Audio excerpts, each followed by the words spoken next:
Okay, so let's deal with your questions. Go ahead. I've got them written down, yeah. So does the Quran say that anyone who is not Islamic, so anyone who's not Muslim, will burn in hellfire for eternity? If he dies after the message has been delivered to that person, yeah. If the message has been delivered to the person and he dies rejecting the message, dies upon rejection, then he will enter hellfire. But if a person, maybe the message does not reach the individual, then they have a different test on the Day of Judgment that Allah will test them with, because they did not get the message of what is true and what is false. But if the message reaches them, it's not corrupted message, but actually the message of Islam reaches them, and deep down they will know is the truth, because Allah has given everyone what we call the fitrah, the innate disposition to recognize truth from falsehood. And if they then reject it and die upon rejecting it for whatever reasons, desires, whatever reasons they would do to reject it, then yes, they are doomed to go to eternal hellfire if all of these criteria are established. It's explicit in the Quran, chapter 3 of the Quran, verse 19, for example, Allah says, the only religion acceptable is Islam. So that leads to my next question.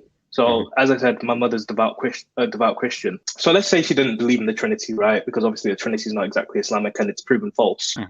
Let's say because she prays, I don't know, I think 5 times a day. She devotes herself to God. She reads the Bible all the time. She sends the scriptures and all that stuff. And she lives her life around God. So with the consideration that, okay, she rejected Islam because she's already Christian, but even though certain practices she does are also considered to be Muslim practices too, such as like praying every day, would she still be liable to be in hellfire for eternity? Well, now the difference is now you're trying to ask me a specific question. What I can do is I can give a general answer. I cannot give a specific answer for a specific individual. Okay. Islamically, you cannot say this specific, and you get what I'm saying? Because I do not know their life. I do not know what they came across. I do not know what message reached them. I do not know how they're going to die. Only God knows that. So for me to give a specific, this person is specifically going to paradise, this person is specifically going to hellfire, I cannot do that. What I can do is to say is if your mother or my mother or anyone else's mother fits the criteria of what leads a person to paradise, they go to paradise. If they fit the criteria of what leads a person to hellfire, they go to hellfire. You understand what I'm saying now? So it all depends on how they will live their life and how they will die. For me to know exactly how they live their life, what message reached them and this and that, I cannot know. But they have to die upon Islam. They cannot die upon any other faith. Unless the message does not reach them at all, as I said, which then they have a different test in the Day of Judgment. Okay, that